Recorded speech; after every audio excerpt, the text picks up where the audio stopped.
오늘 우리에게 허락하신 하나님의 말씀 찾겠습니다. 신약성경 로마서 7장 1절부터 13절까지의 말씀을 보시겠습니다. 신약성경 로마서 7장 1절부터 13절까지의 말씀을 보시겠습니다. 찾으셨으면 저와 여러분들이 한 절씩 교독하시고 마지막 절 13절은 큰 목소리로 합독하실게요. 1절 읽겠습니다. 형제들아, 내가 법 아는 자들에게 말하노니 너희는 그 법이 사람이 살 동안만 그를 주관하는 줄 알지 못하느냐.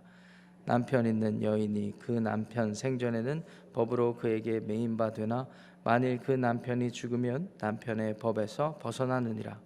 그러므로 만일 그 남편 생전에 다른 남자에게 가면 음녀라. 그러나 만일 남편이 죽으면 그 법에서 자유롭게 되나니 다른 남자에게 갈지라도 음녀가 되지 아니하느니라. 그러므로 내 형제들아, 너희도 그리스도의 몸으로 말미암아 율법에 대하여 죽임을 당하였으니 이는 다른이 곧 죽은 자 가운데서 살아나신 이에게 가서 우리가 하나님을 위하여 열매를 맺게 하려 함이라. 우리가 육신에 있을 때에는 율법으로 말미암는 죄의 정욕이 우리 지체 중에 역사하여 우리로 사망을 위하여 열매를 맺게 하였더니 이제는 우리가 얽매였던 것에 대하여 죽었으므로 율법에서 벗어났으니 이러므로 우리가 영의 새로운 것으로 섬길 것이요 율법 조문의 묵은 것으로 아니할지니라. 그런즉 우리가 무슨 말을 하리요? 율법이 죄냐? 그럴 수 없느니라. 율법으로 말미암지 않고는 내가 죄를 알지 못하였으니 곧 율법이 탐내지 말라 하지 아니하였더라면 내가 탐심을 알지 못하였으리라. 그러나 죄가 기회를 타서 계명으로 말미암아 내 속에서 온갖 탐심을 이루었나니 이는 율법이 없으면 죄가 죽은 것임이라. 전에 율법을 깨닫지 못했을 때에는 내가 살았더니 계명이 이르매 죄는 살아나고 나는 죽었도다. 생명에 이르게 할 그 계명이 내게 대하여 도리어 사망에 이르게 하는 것이 되었도다. 죄가 기회를 타서 계명으로 말미암아 나를 속이고 그것으로 나를 죽였는지라. 이로보건대 율법은 거룩하고 계명도 거룩하고 의로우며 선하도다. 함께 하겠습니다. 그런즉 선한 것이 내게 사망이 되었느냐? 그럴 수 없느니라. 오직 죄가 죄로 드러나기 위하여 선한 그것으로 말미암아 나를 죽게 만들었으니 이는 계명으로 말미암아 죄로 심히 죄되게 하려 함이라. 아멘. 하나님의 말씀입니다. 이 세상에 존재하는 많은 종교들의 공통점 중에 하나는 우리 인간이 열심히 노력하고 또 정해진 룰과 또 자신들이 믿고 있는 교리에 따라서 많은 일들, 행위를 하고 그 법을 잘 지키면 구원에 도달할 수 있다라는 그런 핵심 사상이 공통적입니다.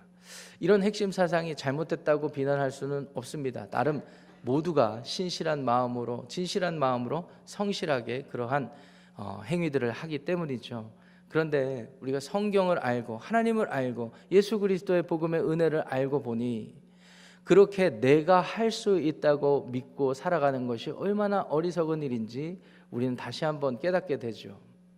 왜냐하면 모든 사람은 태어날 때부터 자신의 지식과 지혜와 그리고 자신의 노력으로 아무리 노력하고 살아도 하나님의 은혜에 도달할 수 없다는 것을 깨닫게 되기 때문입니다.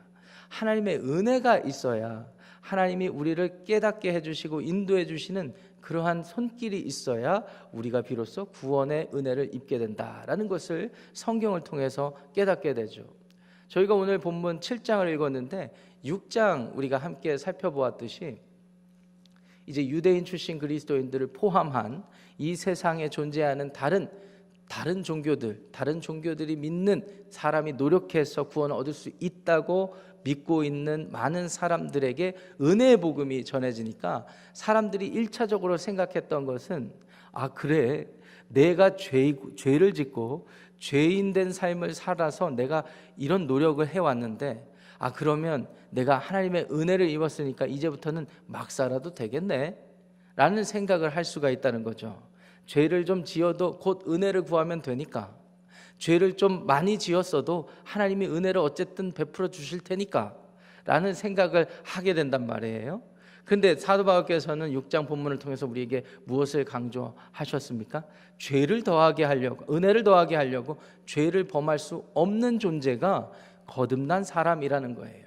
이유인즉슨 하나님이 하나님으로부터 오는 구원, 성령님을 우리 가운데 보내주셔서 우리가 죄인인 것을 깨닫게 하시고 우리를 위해서 죽으신 예수님을 받아들이게 하시고 또 그 예수님을 받아들인 우리 안에 내주하시면서 살아가게 하시기 때문에 우리가 성령 안에서 거듭난 사람들이라면 죄를 자꾸 탐닉하고 죄 안에서 거할 수 없다라는 거예요. 반대로 우리가 불의의 무기로 우리의 삶을 드릴 수 있는 것이 아니라 의의 종으로 우리의 삶을 무기로서 하나님 앞에 드리게 된다라는 것이 6장 본문에 펼쳐졌던 사도 바울의 교훈이었습니다.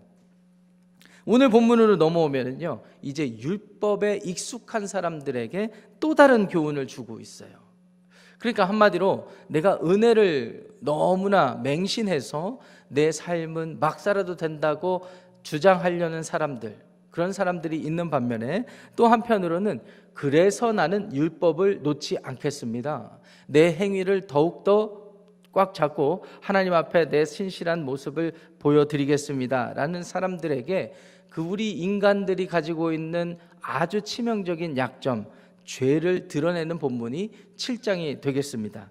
그래서 1절 말씀은 이렇게 시작을 하죠. 내가 법 아는 자들에게 이렇게 말한다 라고 말하면서 그 법이 사람이 살 동안만 그를 주관하는 줄 알지 못하느냐.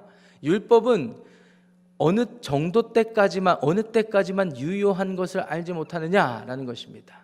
예수 그리스도께서 오셔서 율법을 완성하시고 구원을 성취하시고 성령님이 우리 안에 오셔서 그 이후부터는 새 언약이 성취가 됐는데 그 전까지는 구약시대 옛 언약의 율법이 유효하고 우리를 주관할 수는 있지만 그 이후로는 하나님의 은혜가 예수 그리스도를 통해서 나타나서 새로운 시대가 펼쳐졌다는 것을 강조하고 있는 거예요. 그래서 2절부터 3절까지 말씀을 보시면 비유가 등장을 하는데 이때 당시에 로마 시대 유대인들에게 익숙한 비유이죠. 시스템이죠.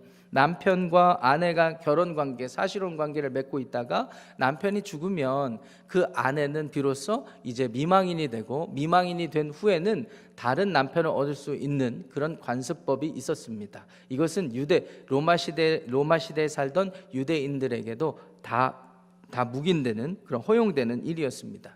자, 그것을 비유 삼아서 얘기하는 거예요.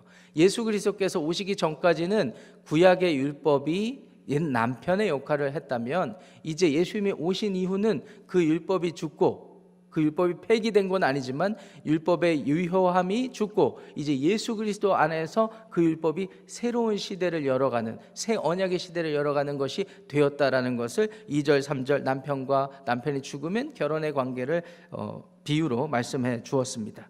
자, 4절 말씀이 중요할 텐데요. 4절 말씀을 함께 읽어보겠습니다. 시작. 그러므로 내 형제들아 너희도 그리스도의 몸으로 말미암아 율법에 대하여 죽임을 당하였으니 이는 다른 이곳 죽은 자 가운데서 살아나신 이에게 가서 우리가 하나님을 위하여 열매를 맺게 하려 함이라. 자, 이 말씀이 중요한 이유가 있습니다. 4절 말씀 보니까 그리스도의 몸으로 말미암아 율법에 대해서 죽임을 당했다. 예수님도 스스로 율법을 완성하기 위해서 폐기하러 온 것이 아니라 완성하기 위해서 오셨다고 강조해 주셨거든요. 율법을 자신 안에서 예수님이 왜 오셨는지를 아는 사람들, 아하 그렇구나, 나는 지혜가 부족하고 지식이 없고 태어날 때부터 하나님을 선택할 능력이 없고 그렇게 영적으로 무능력하고 타락한 존재이기 때문에 내가 안 되는구나. 그래서 하나님의 은혜가 필요했는데 하나님이 독생자 예수 그리스도를 보내주셔서 내가 죽어야 될 자리에 그를 죽이시고 내가 영원히 죽어야 될 자리에서 그를 다시 살리심으로 인하여서 내가 그를 믿었을 때 영생을 살게 하시고 그분 안에 거하면서 옛날에 우리에게 주셨던 하나님의 뜻 율법을 이루게 하셨구나라는 것을 예수님을 통해서 성취됐다라는 거예요. 그런데 그 목적이 중요합니다. 목적이 이는 다른 이곳 죽은 자 가운데서 살아나신 이 예수님에게 가서 우리가 하나님을 위하여 열매를 맺게 하셨느니라. 다시 6장 말씀을 좀 다시 언급해 보겠습니다. 6장에서 어떤 사람들이 은혜의 복음의 소식을 듣고 어떻게 반응했다고 말씀드렸습니까? 죄가 있어도 하나님의 은혜를 베푸시니까 죄를 막 지어도 아니 더 많이 지으면 하나님이 더 큰 은혜를 주시겠네요 라고 생각하는 사람들에게 그게 아니라는 거예요. 그게 아니라는 거예요. 우리가 하나님 안에 구원받은 것은 큰 목적이 있어요. 큰 목적은 하나님 없이 살면서 내 정욕대로 살면서 원래 사람의 운명과 인생은 이렇다라고 주장하는 사람들이 사는 이 세상 속에서 우리가 하나님의 자녀로서 거룩하게 구별되어서 하나님을 위하여 죄의 종이 아닌 의의 종으로서 열매를 맺게 하시는 그 중심에 율법이 있기는 있어요. 그런데 우리를 그렇게 만드시는 분이 주 예수 그리스도가 되었다는 것을 선포합니다. 그게 오늘 4절 말씀까지의 내용입니다. 그래서 5절부터 7절 말씀 보시면 이 말씀도 굉장히 중요합니다.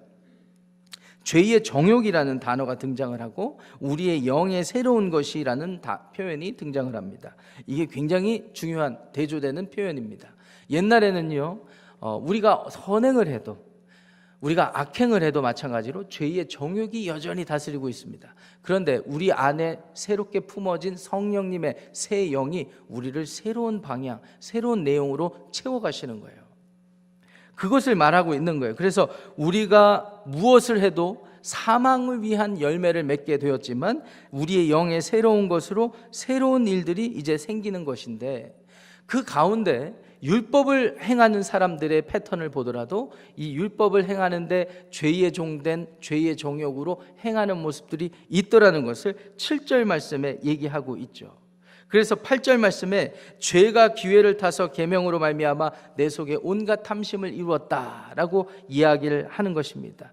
탐내지 말라, 탐심을 갖지 말라라는 이 율법이 있어도 우리 안에 죄의 정욕이 오히려 그것을 알게 되므로 더 탐심을 갖게 되는 결과가 생긴다라는 것입니다. 그 이유를 9절 10절에 더 부연해서 설명을 하고 있는데요, 9절 10절 말씀 보세요. 전에 율법을 깨닫지 못했을 때는 내가 살았더니 계명이 이름에 죄는 살아나고 나는 죽었도다, 이런 말씀이 있고요, 10절에 생명에 이르게 할 그 계명이 내게 대하여 도리어 사망에 이르게 하는 것이 되었도다라는 것입니다. 여러분, 8절 9절 10절 말씀에서 우리가 정리할 수 있는 것은 이런 것입니다. 우리가 율법을 통해서 율법이 폐기되는 것이 아니라 예수님이 완성을 하셨는데 그 율법의 가장 중심적인 역할은 무엇이냐면 갈라디아서의 표현대로 옛날 개역 한글의 표현이 몽학 선생의 역할입니다. 초등교사의 역할입니다. 우리가 율법을 통해서 우리 자신을 거울 삼아 볼 때 우리는 하나님 앞에서 어떻게 해서도 안 되는 죄인들이구나 라는 것을 깨닫게 하는 거예요. 그래서 하나님의 은혜를 구하며 율법 앞에 나아가게 하신 것인데, 그것이 율법의 역할인데, 아니 글쎄 인간의 죄의 정욕과 죄의 죄악된 마음이 얼마나 비참한 마음 상태이냐면, 그 율법을 그것을 알았다고 자신의 행위를 얹어서 나는 율법을 행하고 율법을 알기 때문에 스스로 하나님 앞에서 괜찮은 사람이라고 착각하게 만든다는 거죠. 스스로가 자기 기만에 빠진다라는 것입니다. 여러분 어떻게 공감하실지 모르겠어요. 그래서 11절 말씀 보시면은요, 이 표현도 중요한 구절이니까 한 목소리로 읽겠습니다. 시작. 죄가 기회를 타서 계명으로 말미암아 나를 속이고 그것으로 나를 죽였는지라. 여기 선과 후 굉장히 중요합니다. 죄가 있고 계명이 있습니다. 율법이라는 시스템 안에서 십계명도 주어지고 하나님을 잘 섬길 수 있는 계명들이 주어졌어요. 계명 자체가 나쁜 것은 아닌데 우리의 삶에 계명이 들어와서 적용이 될 때 보니까 패턴이 우리 안에 품어진 원초적인 죄, 원래부터 품어져 있던 죄가 하나님의 율법이 우리 안에 들어온다고 해도 그것을 나 중심적으로 해석하거나 나 중심적으로 적용을 해서 오히려 죄인의 삶을 살게 된다라는 것을 설명하고 있는 것입니다. 마태복음 15장에 가시면은 아주 구체적인 예가 등장을 합니다. 부모를 공경하는 것이 하나님께서 유대인들에게, 아니 우리 모두에게 주셨던 율법 중에 가장 중요한 율법 중에 하나인데, 아니 글쎄 부모를 공경할 일들이 있는데 부모를 공경하지 않는 바리새인, 종교 지도자, 유대인들이 있는 거예요. 왜 그랬을까요? 당대에 고르반, 하나님께 바치는 물건, 헌물이라는 뜻의 고르반이라는 그런 율법 시스템이, 자신들이 만들어낸 율법 시스템이 있는데, 하나님을 위해서 내가 이 물건도 바치고 제물도 바치고 내 삶도 바쳤기 때문에 나는 부모를 공경할 시간이 없습니다 라고 하면 다 익스큐즈가 되는 거예요. 근데 예수님께서 마가복음 7장에 그러한 패턴을 꼬집어서 말씀을 하셨습니다. 율법의 시스템 안에서 고르반이라고 말하고 자기를 이스큐즈하고 하나님 앞에서 떳떳하고 신실하고 의롭다고 주장을 하지만 그 마음의 중심에는 뭐가 있어요? 부모를 공경하고 싶지 않아서 오히려 다른 구실을 만들어내는, 오히려 부모를 공경하지 않는다는 사실에서 죄책감에서 벗어나기 위해서 또 다른 종교적인 행위를 해서 자신을 커버한다라는 거예요. 그게 인간의 본래 모습이라는 것입니다. 오늘 사도 바울이 7장 11절에서 말씀한 게 그겁니다. 죄가 원래 있고 죄가 기회만 있으면 우리를 망가뜨리려고 도사리고 있는데 율법도 별 수 없더라라는 것입니다. 그럼 율법이 잘못된 것입니까? 사람이 잘못된 것입니까? 답을 해보세요. A. 율법, B. 사람. 정답은 사람입니다. 율법 자체가 잘못된 게 아니라 사람이 율법이든 하나님의 은혜든 뭐든지 왔을 때 스스로 차단하고 또 받아들인다 하더라도 자기를 위하여 받아들이고, 그래서 하나님의 은혜를 오히려 뒤집어 엎는 존재가 우리라는 거예요. 그래서 13절 말씀 보시면 선한 것이 내게 사망이 되었느냐라는 질문이 있습니다. 율법이 우리를 죽이게 하는 것이 아니라 오직 죄가 죄로 드러나기 위하여 선한 그것으로 말미암아 나를 죽게 만들었다, 이렇게 되어 있죠. 그러니까 결론은 무엇이냐면 우리 사람이라는 존재, 하나님 앞에서 떳떳하지 않는 우리 존재가 이런 모습이 있다라는 것을 깨달아야 된다라는 것입니다. 나는 율법을 잘 행하기 때문에 하나님 앞에서 떳떳하다라고 말할 수 없다라는 것입니다. 그래서 더더욱 하나님의 은혜가 은혜로 느껴지게 된다라는 것입니다. 사랑하고 존경하는 우리 지구촌교회 성도 여러분, 교우 여러분, 현대를 살아가는 우리들도 다를 바가 없습니다. 여러분들도 한번 생각해 보세요. 율법의 겉옷은 내가 입으면서 겉으로 드러나는 하나님을 섬기는 모습, 믿음의 표현은 있다 할지라도 이 속사람 안에 정말 그것이 제대로 신실하게 이루어지고 있는가? 겉모습이 아무리 화려하고 예배를 잘 드리는 모습이면 뭐 하겠습니까? 사람은 서로를 알지 못해요. 자기 자신도 자기를 기만하면서 오랫동안 살다 보면 내가 진짜 어떤 생각을 하고 어떤 동기로 이렇게 하나님을 섬기는지 몰라요. 이제 기만당해가지고 스스로 곰곰이 생각해 봐야 돼요. 그래서 우리가 할 수 있는 일은 무엇입니까? 성령님 앞에 나와서 성령님의 지혜를 구하는 거예요. 말씀을 읽어도 말씀을 들어도 성령님의 뜻을 구하며 우리의 존재를 하나님 앞에 완전히 내려놓을 줄 알아야 되는 것입니다. 한 가지 우리 시대에 적용할 예가 생각이 나서 나누고 말씀을 마치겠습니다. 요새 온라인 예배가 이제 익숙해진 분들이 많다 보니까 이제 옛날에 오프라인 예배가 맞냐 온라인 예배가 맞냐 이런 논쟁이 있었는데 이제 이런 논쟁은 지나갔잖아요. 그런데 온라인 예배 패턴에 익숙하다 보니까 이런 분들이 계세요. 다 그런 건 아니겠지만 이런 분들이 계세요. 본인들이 예배를 이제 자신들의 편의에 맞춰서 드리는 것, 그것을 이제 익숙하다 보니까 스스로 이런저런 상황에 익스큐즈를 하는 거예요. 그래서 옛날보다 결과적으로는 예배 생활이 더 소홀해진 그런 현실이 되는 부분이 있습니다. 여러분들도 공감하실지 모르겠어요. 그래서 나의 유익과 즐거움을 위해서 어떤 때는 온라인 예배를 드리면서 실상은 그러면서 말은 하나님은 영이시니까 내가 온라인 예배를 드리면 당연히 하나님 예배를 받으시지. 여기서는 이렇게 얘기를 할 때가 있다라는 거예요. 우리가 스스로 한번 생각해 봐야 된다라는 것입니다. 온라인 예배를 드리는 마음의 태도뿐이겠습니까? 우리가 하나님 앞에 드려지는 삶의 모습 곳곳에 우리도 모르게, 우리가 스스로 의도적으로 마음에 나쁜 동기를 품어서 겉으로만 하나님을 위하는 척하면서 스스로를 위하는 부분이 있는지 없는지를 한번 살펴보면 좋겠습니다. 우리가 이렇게 살펴봐야 되는 이유가 뭐예요? 오늘 선포된 하나님의 말씀 속에서 죄가, 우리 안에 있는 죄가 계명이라 할지라도 율법이라 할지라도 그것을 뒤바꿔서 우리를 위하여서 하게 하니까 우리가 하나님 앞에 납작 엎드리면서 우리가 그런 사람이 되지 않기 위하여 하나님의 은혜를 구하는 복된 하루가 되시기를 주님의 이름으로 축원합니다. 기도하겠습니다. 하나님, 그렇습니다. 우리는 하나님의 은혜가 필요한 사람들입니다. 하나님을 믿고 섬긴다고 하지만, 그래서 열심히 하나님 앞에 헌신한다고 하지만 도리어 오히려 그런 것들이 나를 위하고 나를 드러내는 재료가 될 때도 많았습니다. 무엇이 문제일까? 하나님의 은혜가 잘못된 것일까? 하나님이 우리에게 주신 말씀이 잘못된 것일까 생각해 보았지만 아버지, 답을 알지 못했습니다. 오늘 말씀을 통해 답을 찾았습니다. 우리 죄가 문제입니다. 우리가 문제입니다. 그래서 하나님 앞에 무릎 꿇고 고개 숙여 오늘도 하나님의 은혜를 구합니다.